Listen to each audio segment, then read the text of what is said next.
Les meilleurs, comment vous allez? J'espère que vous allez bien. Aujourd'hui, je vais parler de quoi? Je vais parler d'un phénomène assez drôle. Tu vois, de nos jours, j'ai carrément l'impression que tout le monde cherche à ce qu'on s'intéresse à lui. Tout le monde veut toujours, pas forcément se démarquer. Parce que si vouloir se démarquer, c'est positif, c'est un bon truc. Mais je dirais plutôt, tout le monde cherche à se faire remarquer. Aujourd'hui, j'étais dans une salle, tu vois, à l'UNIV et tout.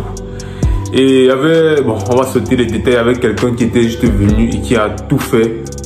Tout, genre, chercher l'attention, chercher la merde, chercher les problèmes. Et quand c'est venu, il n'a pas voulu assumer. Ça m'a fait comprendre que plein de gens dans le fond se sentent vides. Tu vois? Et ils ont ce besoin constant là de ressentir quelque chose pour exister. Et parfois ils vont venir, ils vont essayer de manipuler l'espace-temps. Ils vont essayer de te manipuler, ils vont essayer de faire en sorte que toi tu sortes de tes gonds. Maintenant, quand ce sera le moment d'agir, il ne va pas assumer. Tu vois? Ça me fait comprendre un truc. Ça m'a fait voir que les gens ne savent plus faire la différence entre ce qu'ils doivent faire et ce qu'ils ont envie de faire. Tu dois comprendre que en tant qu'un homme, la capacité de leadership est très importante. La capacité de savoir prendre des décisions et surtout savoir prendre les bonnes décisions. La bonne décision, c'est la décision que tu prends. Déjà, tu dois comprendre ça.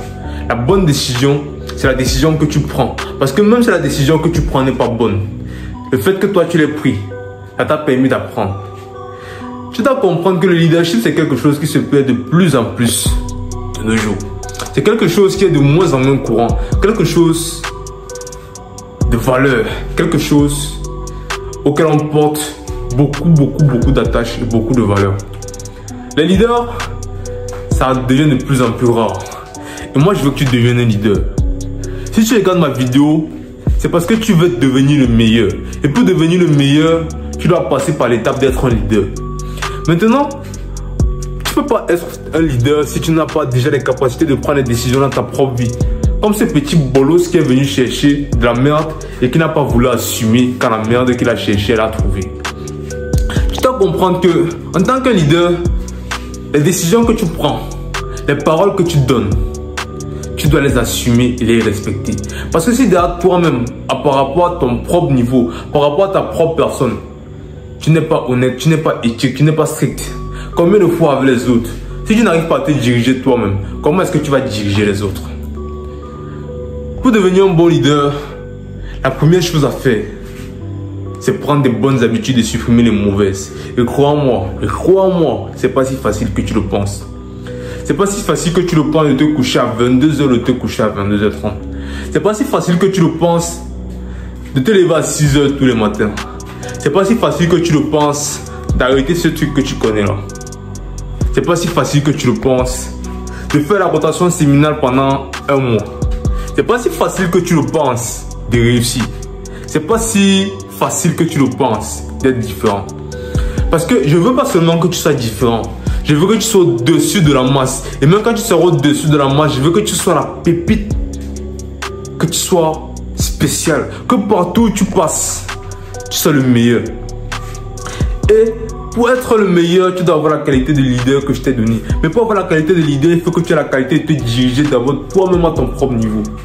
Et pour te diriger à ton propre niveau, il va falloir que tu aies du contrôle sur toi. Du contrôle physique, du contrôle émotionnel et du contrôle spirituel. Contrôle-toi. C'est-à-dire, contrôle physique, c'est très simple. Ne pas être gros, avoir un physique d'athlète, savoir manger, savoir ne pas fumer, s'interdire certaines choses, se coucher à certaines heures.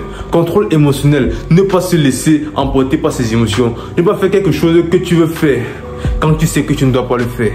Contrôle spirituel, ne pas se laisser emporter par les gens qui vont essayer de te manipuler, ne pas se laisser prendre ton énergie par les vampires d'énergie. C'est très simple. Mais en même temps, c'est tellement compliqué. Et c'est exactement pour ça que moi, je ne suis pas là seulement pour vous donner du développement personnel. Je suis là pour vous partager mon expérience personnelle qui grandit de jour en jour. Deviens un leader et surtout, prends le contrôle de ta propre vie. Check.